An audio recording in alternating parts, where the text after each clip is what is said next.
La juntada histórica de Tras la Sierra.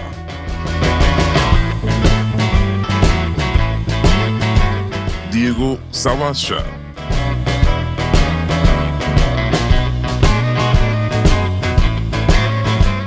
Carlos Vicente.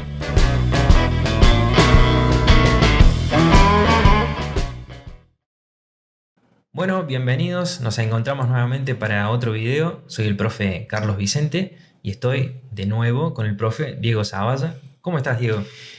Bien y bueno, con mucha expectativa por seguir con este proyecto que nos hemos planteado desde la historiografía, intentar divulgar un poco más o hacer conocer un poco más sobre nuestra historia como dolorenses, que obviamente está relacionado con el valle de Tras la Sierra.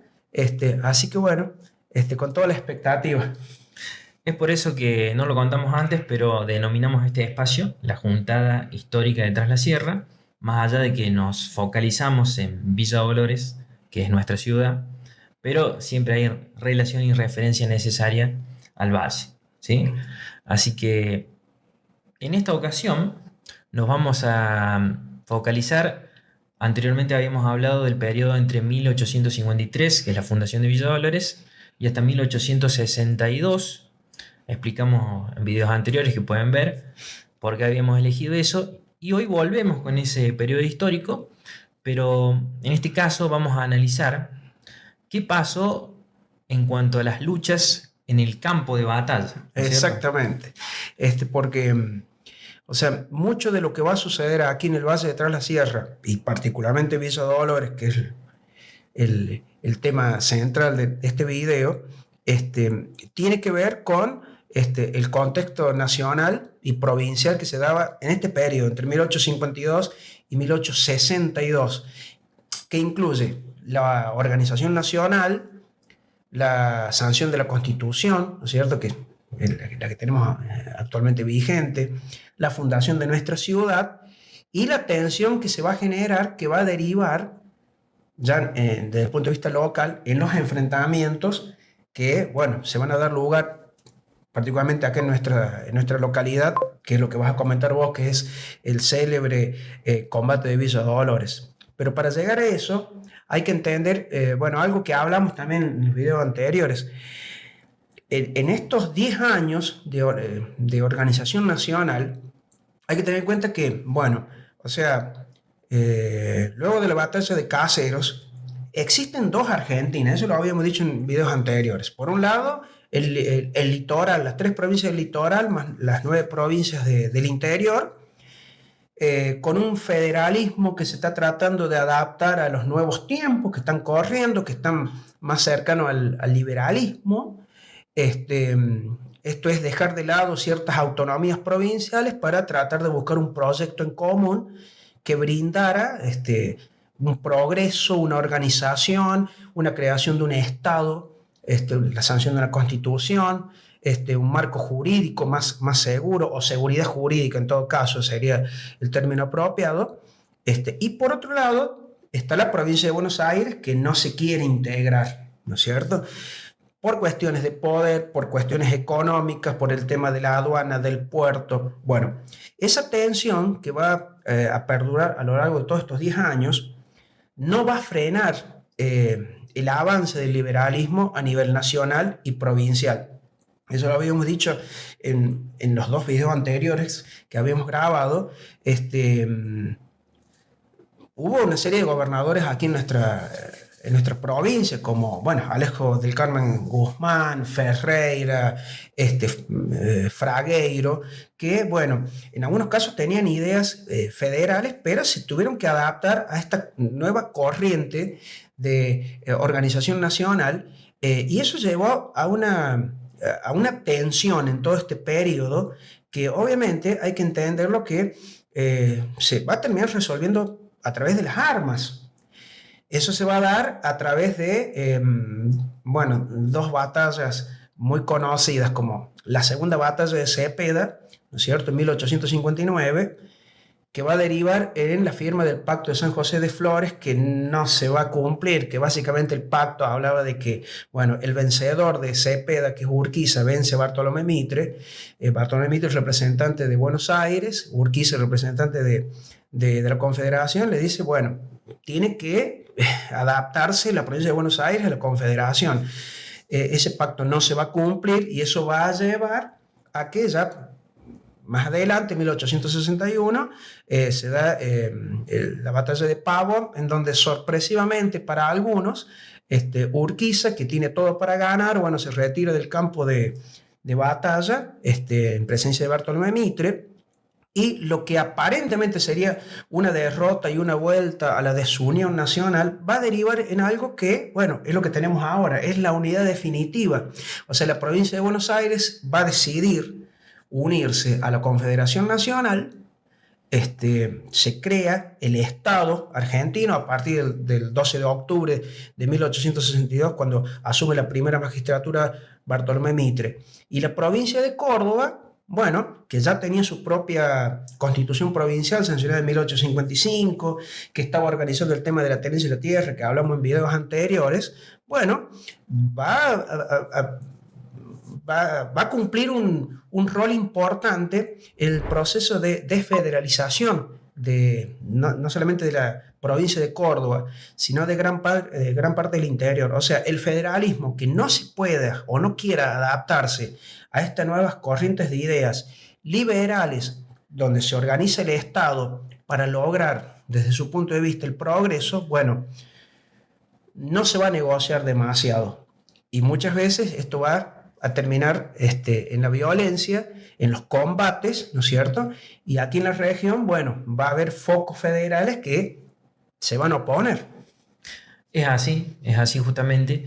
Y para ir a lo que es Tras la Sierra, Villa Dolores, ya vamos a hablar de este combate de Villa Dolores que están nombrado, pero para ir al contexto, ¿no es cierto?, previo a la batalla de Pavón, que es tan significativa en la historia argentina, en Tras la Sierra se vivía un clima de efervescencia en cuanto a este choque de ideas. Es decir, por lo que sabemos de la bibliografía que consultamos, principalmente Barronuevo Imposta y su historia de Villa Dolores y su historia de Tras la Sierra, entendemos que en una mayoría la población de Tras la Sierra del departamento era federal o adhería a las ideas federales. Lo que no sabemos, porque no tenemos trabajos sociológicos que nos puedan avalar, es hasta qué punto, ¿no es cierto?, estas personas que adherían a las ideas federales lo hacían por plena convicción, ¿no es cierto?, de estos ideales, o por una tradición o una herencia cultural y social. Porque tengamos en cuenta que el país atravesaba muchos años en estas guerras entre estos dos bandos. Y el oeste de Córdoba generalmente había sido voluntarioso, digamos, para el lado de los federales, ¿sí? Y bueno, Tras la Sierra no era la excepción. Entonces, me parece que es importante a veces tener en cuenta eso, que si vamos a analizar el contexto de esa época, tratar de dejar de lado un poco la mirada actual, y es importante eso, de que si no tenemos información, tenemos que regirnos que, bueno, los hechos dicen que sí, que la población era en su mayoría federal, pero si queremos tomar por ahí elementos de la sociología, siempre encontramos como que cuando hay alguien que ejerce su poder, aparece la resistencia, ¿no es cierto? Entonces, la contrapartida era la manifestación de ideas liberales. ¿Cómo las veíamos en el departamento? Bueno, el hecho de la fundación, por ejemplo, de Villa Dolores, es una acción que viene de la gobernación, pero que se avala con la intención de los vecinos. Recordemos, ¿no es cierto?, que el gobernador pide a los vecinos que formen una comisión y que decidan hacer una villa, y los vecinos se ofrecen. Es decir, esa es una clara muestra de que la intención de ir por otro lado, es decir, de abandonar las épocas de guerra e ir por el lado del progreso, de urbanizar el valle, se muestra con ese hecho. Un dato para aportar a lo que vos estás contextualizando. El Valle de Tras la Sierra, ya a partir de 1830, bajo la gobernación, en un breve periodo ahí de José María Paz, había sido escenario de estos combates con una gran campaña que realiza en su momento el Manco Paz con varias divisiones que van a llegar aquí a la zona y que eso muestra y avala, le da fuerza a lo que vos estás comentando, de que el Valle de Tras la Sierra era un foco en algún punto federal que había que, desde el punto de vista liberal, atacarlo. Estamos hablando de 1830. Ya a partir de 1852, 1853, con la fundación de Villa Dolores, como bien lo nombraste, o incluso otras localidades, como en 1858, cuando se funda la localidad de La Paz, ¿no es cierto? De acuerdo a textos, por ejemplo, de historiadores como también José Eulogio Cuello. O sea, ¿qué es lo que vemos ahí? De que está la intención que vos estabas nombrando recién de lograr una cierta paz, una cierta tranquilidad, ¿no es cierto? Una cierta organización dentro de un marco jurídico, un marco de leyes, ¿no es cierto?, que ampare a los que quieran entregar la tierra para lograr el progreso del valle. Eso también está muy bueno entenderlo. Y estamos hablando de las clases dominantes, Eso o es las muy clases importante. poderosas. Diferente es lo que dice el pueblo, que es cierto lo que vos comentabas, que se supone que casi el 70% de la población era adherente al federalismo. Pero hay que tener en cuenta que los que eran los dueños o que hacían el uso de la tenencia de la tierra, bueno, son los que les terminan dando forma a muchas de las localidades aquí de la región. Y ahí también es muy importante destacar que no es lo mismo la situación económica, que también lo hemos dicho antes, del Valle de Tras la Sierra en la época colonial para esta época. Porque después de tantos años, de varias décadas de combates, de batallas a nivel nacional, este sector del país, de la provincia de Córdoba, tenía una economía que se había deteriorado, y por supuesto que eso siempre afecta de una manera a las clases populares, a cómo afecta, ¿no es cierto?, a las clases dominantes. Entonces también, más allá que no tenemos, ¿no es cierto?, como dije antes, elementos, estudios, para decirlo mejor, sociológicos o antropológicos al respecto, sí podemos establecer hipótesis, que es lo que estábamos diciendo. Era lógico que hubiera expresiones mayoritarias en apoyo a los federales, pero también estaban las expresiones en apoyo a las ideas liberales, eso está claro. Puntualmente, el Valle de Tras la Sierra, antes de la batalla de Pavón, va a aportar para ese combate. Por ejemplo, está en cuanto al estudio que ha hecho Barrenudo Imposti buscando en la correspondencia que se enviaban, por ejemplo, el gobernador al comandante del departamento de San Javier. De ahí podemos sacar información que nos dice que prepararon 800 caballos y 200 personas, 200 soldados, ¿sí? Ese es el aporte que incluso en correspondencias posteriores efectivamente envía, porque el comandante le responde vía correspondencia al gobernador que va a llevar esas tropas y esos caballos que le requieren para el combate. Ese es el aporte concreto que tenemos de Tras la Sierra, muchos de Villa Dolores, a la batalla de Pavón. Ahora, la situación después de Pavón con el resultado va a cambiar, ¿no es cierto? Ese aporte que vos estás comentando, obviamente que va a engrosar, por así decirle, lo que sería el ejército federal, entre comillas, que todavía sigue existiendo, bajo las órdenes de Justo José de Urquiza, el vencedor de Caseros, que fue presidente también de la Confederación Argentina. Ese es el aporte. En sí, la batalla, que para algunos historiadores, o sea, hay dudas de la existencia o no de esa batalla, porque lo concreto es que el ejército grande que tenía Urquiza, así se le llamaba, se encuentran frente al ejército de la provincia de Buenos Aires, encabezado por Bartolomé Mitre. Bueno, se retira del campo de batalla Urquiza, queda como el vencido.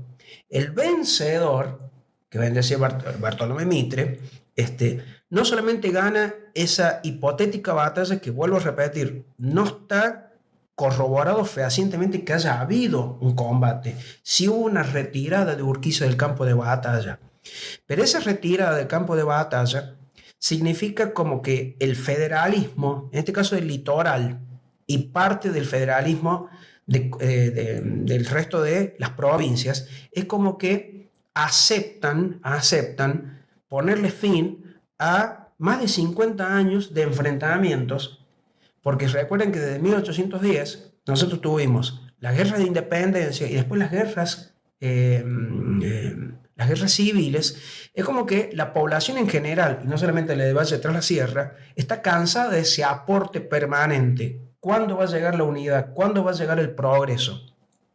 Lo concreto es que después de Pavón, Bartolomé Mitre va a acceder a la primera magistratura el 12 de octubre de 1862.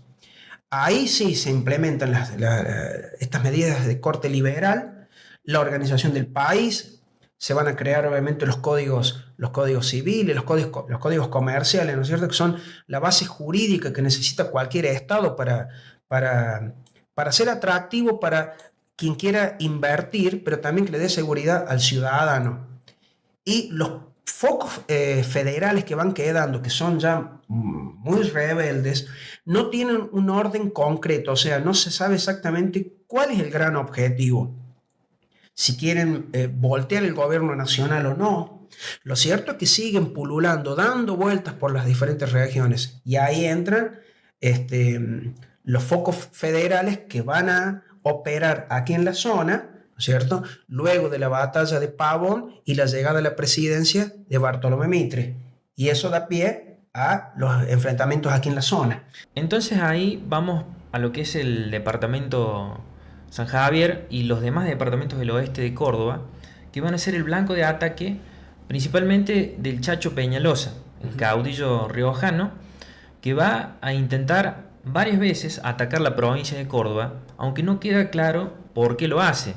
Es decir, había una resistencia al resultado de la batalla de Pavón, pero no está claro si él intenta invadir la provincia o si la quiere invadir con qué objetivo.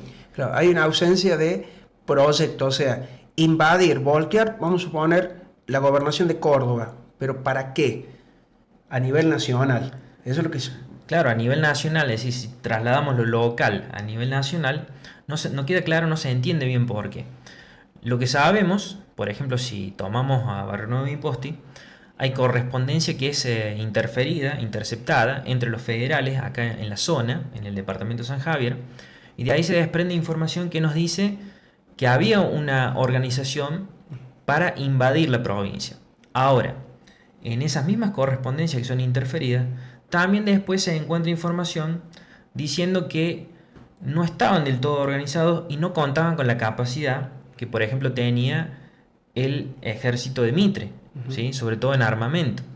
Estamos hablando de un ejército que estaba provisto, por ejemplo, de armas de fuego, contra el ejército de Peñalosa o las fuerzas de Peñalosa, que mayormente usaban lanzas y cuchillos. Pero teniendo en cuenta esto que vos estás nombrando, los focos rebeldes que están dando vuelta aquí en la zona, que van a llegar a nuestra localidad, ¿cuál sería la intención entonces que tenían? La intención, por lo que vemos en los hechos, si tomamos puntualmente los hechos, que es lo que hacían en varias incursiones que hacen al Valle de Tras la Sierra, el departamento de San Javier, departamento de San Alberto, departamento de Pocho, son atacar, es decir, un ataque fugaz, rápido, y tomar requerimientos para sus tropas, ¿sí? En algunos casos se quedan, digamos, intentan establecer un control, un gobierno sobre alguna locación, pero es por 1 o 2 días. Es decir, ni bien tienen noticias de que llegan las huestes que responden a los liberales de Córdoba o al Ejército Nacional, ellos abandonan el territorio. Y ahora bien, cuando llegan los llanistas a nuestra localidad, ¿qué fue lo que sucedió? Ahí viene la historia, la parte interesante o lo que más nos importa de este video, ¿no es cierto? El famoso combate de Villa Dolores, que es parte de nuestra cultura. Bueno, los llanistas, primero vamos a decir, y ahí vamos a poner en pantalla para que se entienda. Tenemos los llanistas, ¿sí? Se les llamaba así porque habían adoptado ese nombre, porque era un ejército feroz luchando en los llanos de La Rioja, de ahí les había quedado el nombre. Respondían al Chacho Peñalosa, el caudillo riojano, pero también en este caso a Juan Sá, que era caudillo de San Luis, que también estaba enfrentado con el gobierno de turno de esa provincia. Y aquí a Villa Dolores va a llegar el comandante Juan Gregorio Puebla, ¿sí? Él es el que va a llegar comandando estas fuerzas. No hay precisiones, pero de acuerdo a diferentes datos que aporta Imposti, podemos decir que eran entre 400 y 600 soldados que vienen marchando, ¿sí? Porque en un momento se menciona que son 600, después dice que son más de 200 y luego se vuelve a decir que son aproximadamente 400. Así que vamos a tomar ese número. Es importante porque si vemos quiénes estaban aquí, es decir, a quién se van a enfrentar. Bueno, se van a enfrentar a la Legión de Voluntarios del Oeste de Córdoba. Este nombre así que rimbombante, ¿no es cierto? Que parece muy importante. Ahí vamos a hacer una salvedad. ¿Qué era esta Legión de Voluntarios? ¿Sí? Bueno, era un batallón de lo que eran las Guardias Nacionales. Las Guardias Nacionales ya existían desde mucho tiempo antes, pero después de Pavón se había establecido que las provincias crearan guarniciones que estuvieran, digamos, adheridas a esta división del ejército, donde los gobernadores iban a colocar los comandantes en la campaña y se iban a establecer en lugares donde hubiera justamente focos de resistencia federales o en la frontera con el indio, como se le llamaba en esa época. ¿Sí? Y me gustaría aclarar un dato más que le da fuerza a lo que vos estás diciendo. Tengan en cuenta que, bueno, cuando se va a dar ahora el combate de Villa Dolores en 1863, lo que sería la institución del Ejército Nacional se está por crear. O sea, hay un ejército, sí, pero la institución del ejército en sí se está por crear, obviamente, no solamente con la presidencia de Bartolomé Mitre, con lo que va a hacer después, obviamente, Domingo Faustino Sarmiento y Nicolás Avellaneda, que se van a crear, obviamente, las escuelas de oficiales, de suboficiales. Entonces, por eso ese requerimiento que vos estás diciendo de voluntarios para defender, ¿no es cierto?, puestos fronterizos en este caso. Y lo otro que me gustaría aclarar es que para que no haya malas interpretaciones historiográficas, Bartolomé Imposte lo deja bastante claro. La Legión, obviamente, se podría decir, es liberal.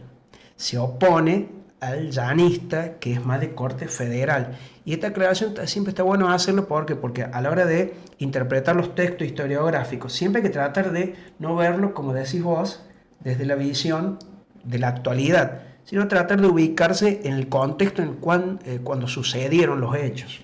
Exactamente, siempre es importante eso, ¿no es cierto? Porque si no, corremos el riesgo de cometer errores, ¿no es cierto?, en las interpretaciones que hacemos. Esta legión de voluntarios entonces es la que defendía la ciudad. Y la defendía literalmente porque ya se tenían noticias de que podía haber un ataque y, es más, ya se habían atacado otras poblaciones de los departamentos del oeste. Es decir, que esto no era algo novedoso o algo digamos, que sorprendiera a la Legión de Voluntarios. Bueno, entonces la Legión de Voluntarios estaba ubicada protegiendo lo que es la actual Plaza Mitre. Es más, si leemos Barrio Imposti vamos a ver que las trincheras estaban colocadas hacia todos los puntos cardinales a una cuadra de esta explanada, atentos, ¿no es cierto?, a un posible ataque. Es decir, que el ataque no fue una sorpresa, ¿sí? El desarrollo del combate. Bueno, los llanistas atacan por el oeste, van a avanzar sobre lo que hoy es la calle Hipólito Yrigoyen, y hay una desigualdad numérica importante. La Legión de Voluntarios contaba con 49 soldados y 8 oficiales, es decir, no llegaban, con su comandante que era Manuel Moreno Paz, no llegaban a 60 personas, es decir que había una desigualdad notoria con el enemigo. Con lo cual, las crónicas de la época dicen que los llanistas superan rápidamente la primera trinchera, y ahí no queda claro, pero lo que sabemos, vamos a entender que es así, digo por la ubicación geográfica, pero los defensores de la ciudad se encierran en lo que es el fuerte, un fuertecito le decían, porque era un pequeño fuerte que estaba en una esquina donde hoy hay un supermercado, por la calle Hipólito Yrigoyen, a 2 cuadras de la plaza. Y dice Barrio Imposti que es literal demolido ante el ataque de los invasores. Por supuesto que ahí los defensores de la ciudad terminan escapando despavoridos, ¿no es cierto?, por las calles de la aldea, de la pequeña población. El comandante Manuel Moreno Paz en pocos minutos se da cuenta de que la batalla está perdida, entonces toma un caballo y emprende retirada hacia Córdoba a pedir auxilio. Bueno, ahí hay una cuestión muy sangrienta, y esto está así, está narrado, hay crónicas, incluso Barnum Imposti ha hecho un trabajo excelente, por ejemplo, buscando qué decían los diarios de Córdoba en los días posteriores, ¿no es cierto?, siguiendo los testimonios de los vecinos. Son degollados todos los liberales que defendían la ciudad. Por ejemplo, hay alguien que salva su vida porque una vecina saca un retrato del caudillo puntano Juan Sá y así logra salvarlo, pero la mayoría son degollados, muertos en batalla, y los llanistas obtienen el triunfo. A los pocos días van a abandonar la ciudad por esto que decíamos antes, es decir, no había un plan claro de si tomar la posición, establecer un gobierno, que ahí también me parece válido hacer una aclaración. Si leemos Barnum Imposti, él siempre habla de invasiones, tanto en la Historia de Villa Dolores como en la de Tras la Sierra. Si nos ponemos estrictos con términos militares y leemos un poco, cuando se habla de una invasión, se habla de una incursión a gran escala, bien organizada, y donde se toma un territorio y se reemplazan las autoridades y se establecen nuevas. Si tomamos ese elemento, podemos decir que estos ataques se corresponden más con una incursión militar. Por eso, esas características de llegar a atacar, tomar provisiones, tomar pertenencias para sus tropas y luego abandonar el territorio a los pocos días. A modo de conclusión, lo que podríamos decir de que tanto este combate, esta batalla, como otros que sucedieron en esta época y aquí en la zona, bueno, son los últimos intentos que a nivel nacional también se van a dar para que el federalismo trate de seguir existiendo. Obviamente que ya sabemos que el Estado a nivel nacional se va a terminar imponiendo más después con la derrota definitiva de Chacho Peñalosa, ¿no es cierto? Un tiempo después de acá del combate de Villa Dolores. Pero esto de intentar desfederalizar tanto la provincia como la zona y gran parte de las provincias en sí, va a dar resultado porque a partir de 1862, 1863, paulatinamente se van a eliminar todos los enemigos internos y externos, como en este caso el federalismo.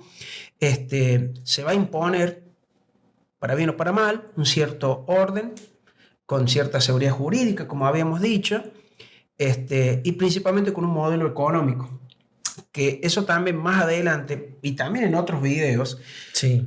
Vamos a ver que tienen una relación con los modos de producción aquí en la zona, ¿no es cierto? Que de ser un modelo económico muy similar que existía en la época de la colonia, como habías comentado vos, bueno, se van a tener que tratar de adaptar a este nuevo modelo económico que va a empezar a surgir en esta época en nuestro país.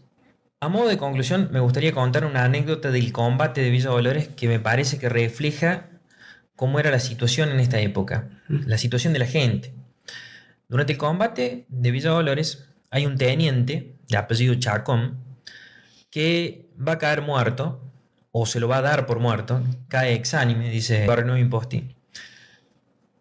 Minutos después, cuando termina la refriega, se levanta, es decir, recobra la vida, se ve que se había desmayado, y el comandante Puebla, de los llanistas, decide fusilarlo, como hacía con todos los que capturaba, ¿sí?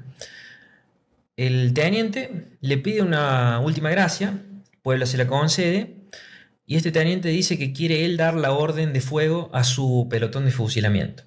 Entonces Puebla, como lo ve eso como un acto de valentía, dice, bueno, le voy a perdonar la vida. Y el teniente, en agradecimiento porque le perdona la vida, dice, bueno, ahora voy a combatir para usted. Y va a combatir con los llanistas, pasa de ser liberal a ser llanista. Y pocos días después, esto lo cuenta Barnum Imposti, muere en el combate de la Angostura, cerca de Punta del Agua, en San Luis, donde el ejército llanista es derrotado por huestes del ejército nacional. Me parece que representa un poco lo que es la época, una época sangrienta, si se quiere, de combates muy violentos, pero donde la gente también buscaba adaptarse a los tiempos de cambio. Este soldado que luchaba por un bando termina cambiando para otro. Sí, desde mi punto de vista, la conclusión que podría agregar a todo esto, ¿no es cierto? Era también algo que estábamos hablando antes, de que cuál es la importancia que tiene conocer sobre estos enfrentamientos en la zona, como otros que no hemos nombrado, ¿no es cierto? Aquí en la zona de San Pedro y otros tantos que...